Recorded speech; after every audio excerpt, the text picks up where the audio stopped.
Hello, I'm Joe McDonald and this is Big Mac's Battlebog, post night shift morning coffee edition. Good morning everyone, good morning free world. So yeah, woke up to some cool things. Well, not woke up, but got up to some cool stuff this morning. Night shift was very quiet, weather's shite, you know, the odds fucking both sides are pretty much like risking a drone every now and again just to make sure nothing's going on, you know, and fucking that's about it. You know, the temperature really takes the fucking power out of batteries. Like, once you're up in the sky, turns out batteries experience a wind chill factor as well, you know. So yeah, that fucks things up a bit, but you know, there's little tricks you can do, but yeah, you know, still. So work's quiet. Got up to messages from Protect Ukraine, who are a Netherlands-based charity who've been working with me a lot. They were the people who gave me the vehicle, the Ford Ranger that I'm sat in right now. As you can see, I've decided this morning to drive up to by the edge of Kherson, and they've got it's by the what was the airport, and they've got an old MiG up behind me there. So I thought I'd give you a bit of fucking scenery. I very rarely go to this part of town, so you know,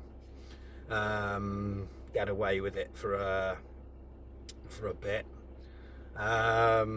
Yeah, please don't randomly bomb here, Russians. I'm never fucking here, you're not gonna get me. But yeah, so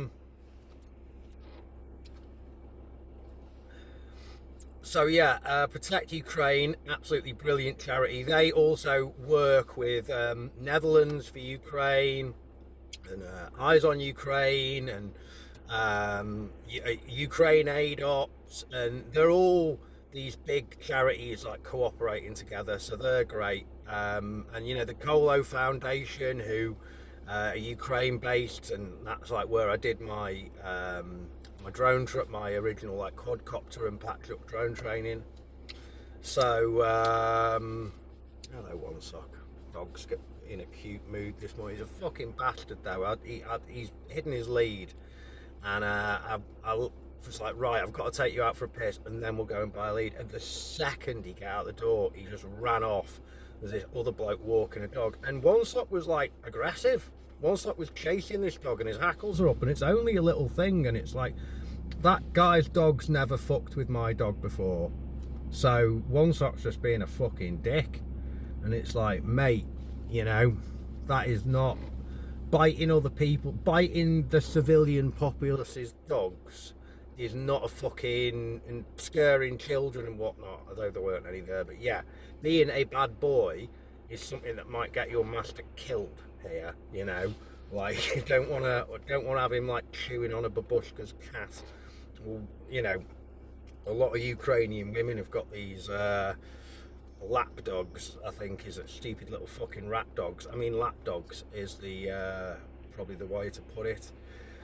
So yeah, anyway, bit of a fucking One Sock tangent there, you know, give you a little, oh stop, yeah, just as I go to put him on camera, he decides to start, you know,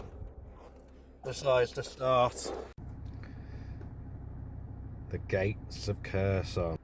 So yeah, managed to knock the button there, but anyway, we've had some more bad luck.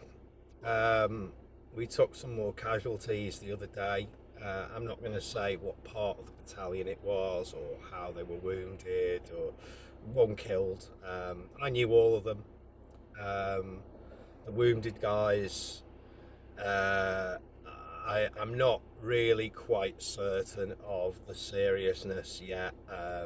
One of them's got a neck wound, one of them's got a back wound, one of them's got a head wound. All of those could be serious. I think one of them is just, yeah, he's all right. in military terms, he's all right, you know. So yeah, but you know, it's like we've also had some real successes recently.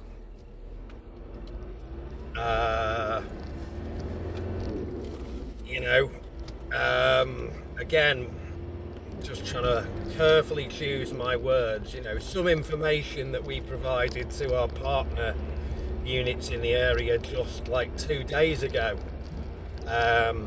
took out a bunch of guys, Russians, who were operating on the islands in the river. Took out boats. From what I understand, they took out heavy weapons. I think it was a mortar, maybe an automatic grenade launcher, and letting some old people pass on the main road there. There's no crossing place, so being a good citizen, hearts and minds, all that. So yeah, you know, we're also bringing the pain to the Russians here, but over the last couple of months, you know, since before Christmas, it's really got more intense here, and had a moment of self-reflection earlier, and you know, I sometimes on some of the videos I've been fairly derisive of guys who come here and then fucking leave basically after not that much time or a bad mission, and I still think I have a fair bit of a fucking point there, that, you know, if you come and you don't endure the hardships and give a meaningful period of service, you haven't come and helped Ukraine. You've just come for your own experience and fucking realised it wasn't for you. Nevertheless, I have, despite the amount of time I've been in this war, I have never been in a situation where, you know, you start the week or the month with 100 dudes, and by the end of the day or the week or the month, 30 or 40 or 50 or 60 or more of them are gone, wounded or dead. I've not been in that situation, and I personally know lots of guys, lots of different units who have, and that's a reality I hope I never have to face, but perhaps I will. You know, the mentality, I think, now is like over the last couple of months, I've noticed the amount of defences going in around the city has dramatically increased, and you know, that for a long while there was just sort of these positions we'd established, and quite a lot of the like fixed positions had sort of fallen into decay, and we didn't really seem to be doing much about actually like preparing to fortify and fight within the city. You know, we're conducting operations beyond the bounds of the city, from the city, but we weren't really preparing to like defend the city, and now we are, and have been for a while, and I suppose that's good, you know, that this work's been being done and continues to be done, but it's also, yeah, like, especially now you've got the now completely fucking unpredictable wild card that America's become, you know, like, really, who knows what is gonna happen with that now.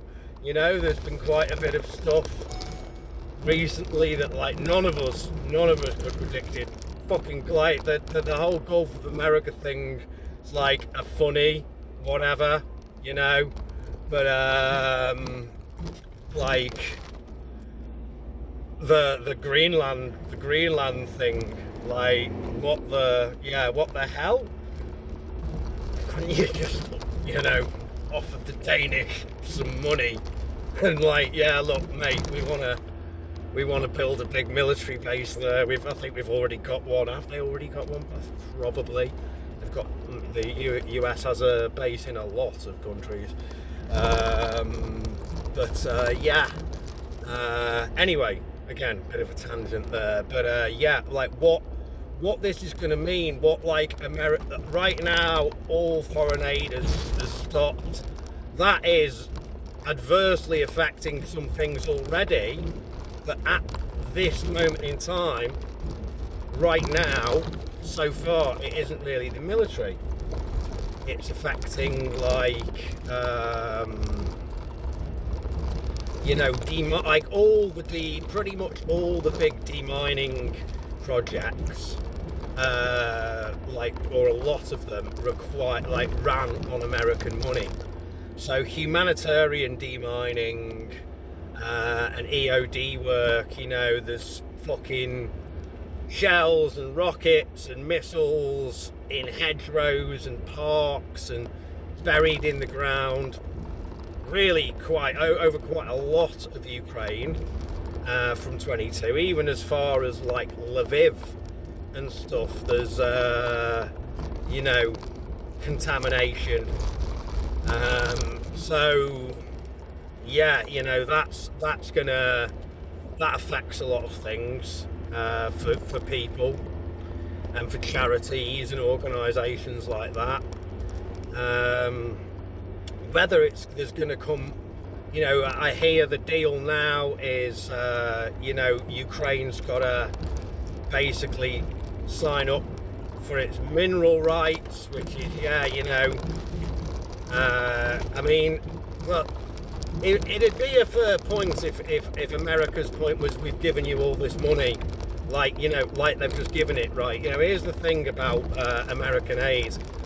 You get an old, set of night vision, but the cost of it set against the aid that's being given is the full whack, yeah? It's like what that night vision cost when it was new. And it's not new.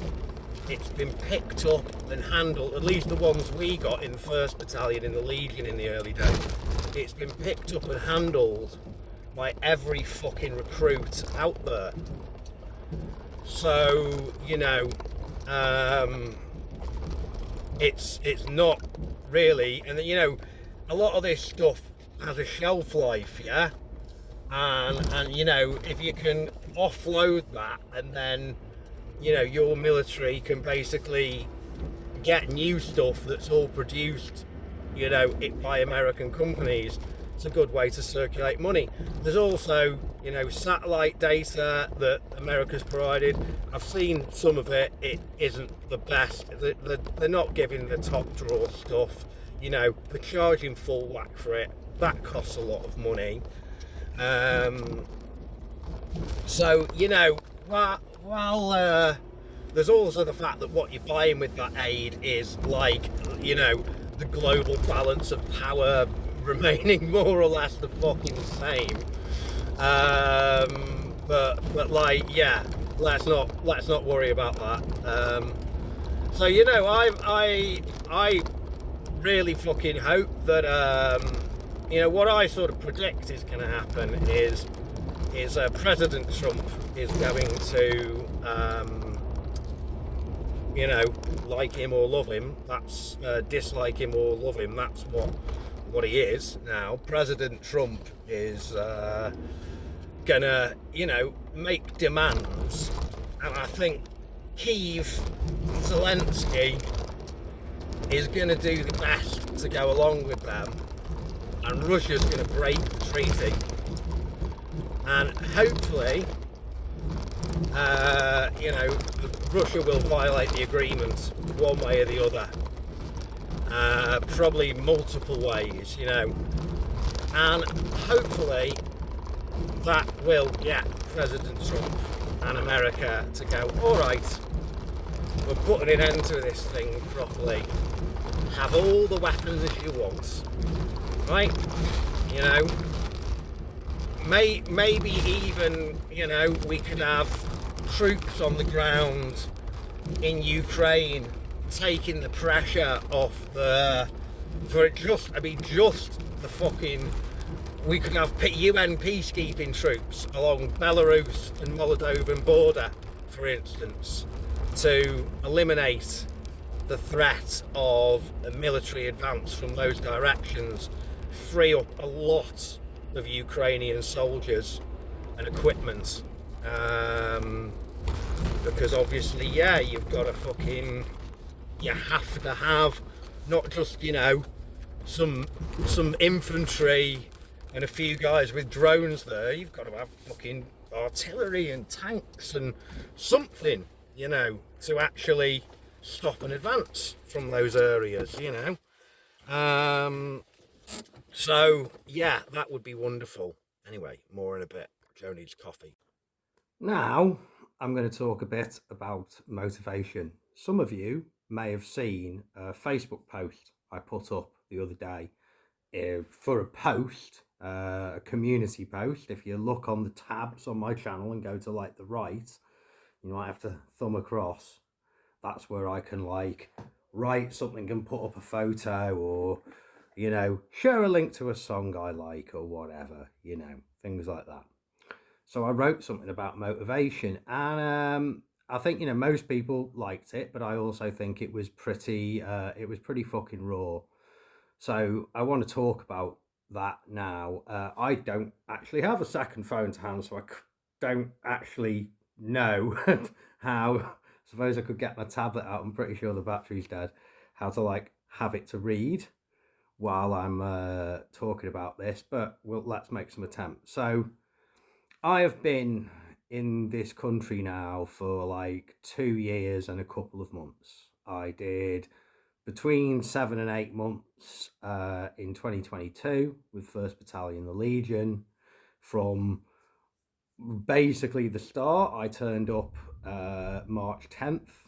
I was around for the big Yaraviv caliber missile attack on March 13th, and then after the Kharkiv counter-offensive, I had some leave scheduled, kinda, and then when I went on leave, I decided to give it a break, and then I came back in. I decided I was fucking done with it at the time, and then I came back, and I've now been with my unit in Kherson for 19 months, and uh, some days.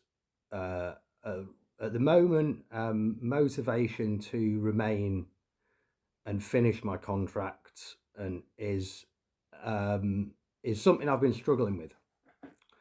I'm going to caveat all of what I'm about to say by I've made a decision that I am going to stay, because ultimately I do actually really help my unit. I do my job. I do various bits of various actual soldier roles here. My time gets split between doing drone mission stuff and bomb making, EOD, sapper stuff, and it gets split between a few things, and then I do the charity work and outreach to NGOs who want to help us, and I raise money with the YouTube channel.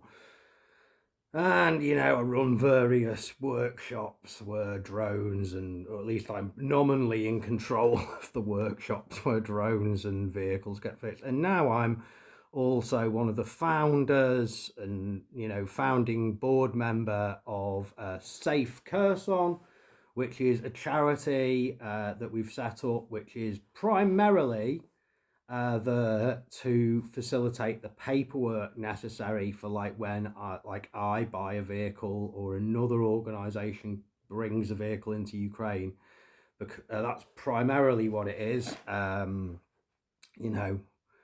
But in the future, we will hopefully steer the fundraising efforts and the charity towards more, demining and social projects, eventually. But right now, it's all about defence. That's why Safe Kherson exists, and it's because of accountability, because Ukraine's made a really big commitment to for all the aid that comes in to be recorded and documented, so to prevent corruption, and that's great.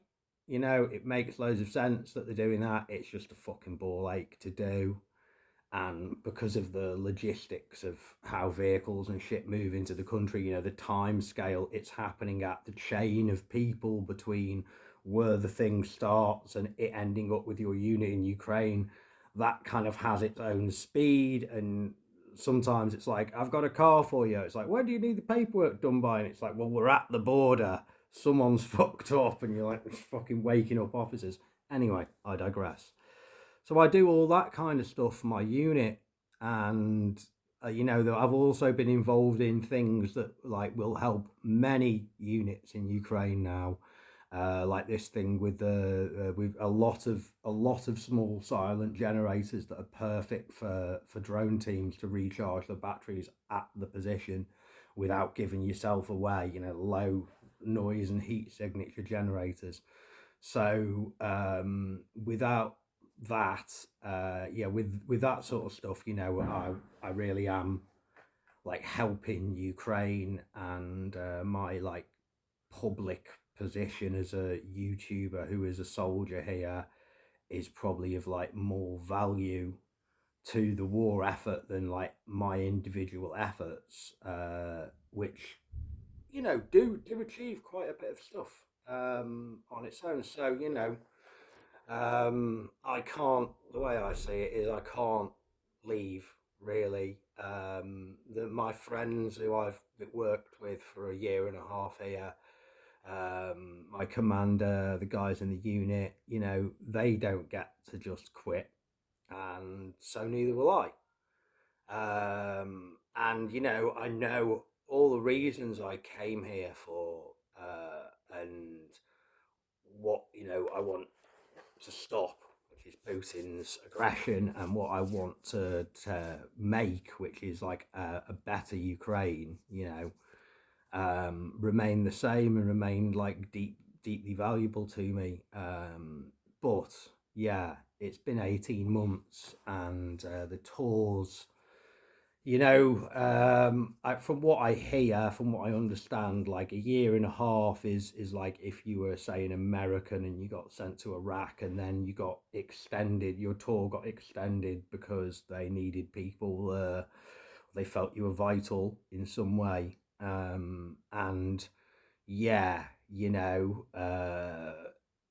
while I live in Kherson, and you know, at the moment I live on my own. I did live with one other guy, and we've got our own.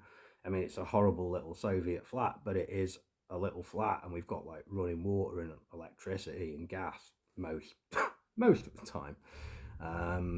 So I've not like spent 18 months like with most of my time in a fucking forest or a hole in the ground or a bunker. I've by Ukraine front standards, it's pretty luxurious. By civilian standards, it's probably like my level of luxury is equivalent to like squatter who has friends who understand a little bit about plumbing and electrics. Like squatter occupying some dodgy fucking office building somewhere. But nevertheless, it's pretty good what I have. It's a pretty good situation. Nevertheless, yeah, I'm feeling it at the moment. Um, some of you may know I've had some issues with my health. Um, some of them are, yeah, combat related, and some of them are just like, I'm just old.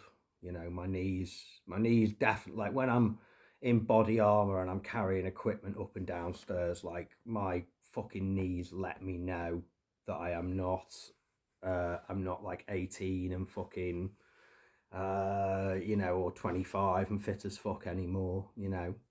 Um, and yeah, you can get used. I think like courage is a something that you have like a vessel of, and the amount of courage you have can sort of go up and down.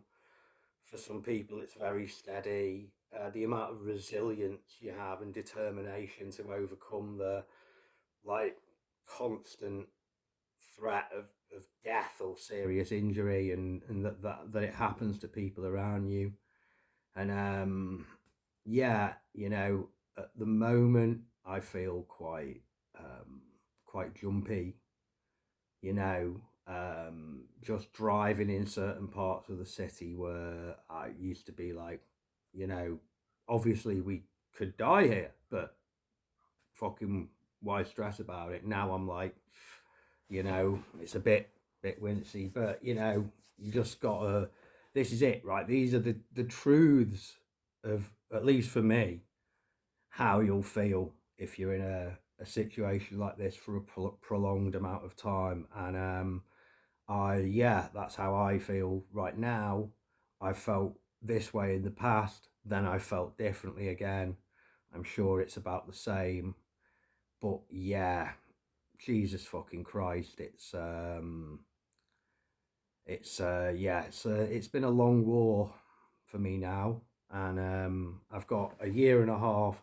I'm trying to like think of it, instead of thinking of I've got the same amount of time to go as when I turned up here, almost. I've got like 3 6 month blocks to go. You know, by midsummer this year, I've only got a year to go, and then you know who knows what's going to happen with the war. Maybe there'll be some form of ceasefire for a bit. I can't just see it ending like no fucking way. It's not. This is not a game of cricket. So anyway, that wasn't the best attempt at breaking down what I wrote the other day, but I've made a sufficiently long video now. So anyway, it's goodbye from me, Joe McDonald at Big Mac's Battle Blog. Goodbye from Sleeping One Sock. And as always, to our pro Russian and Vatnik listeners, Idina Hoyza Looper.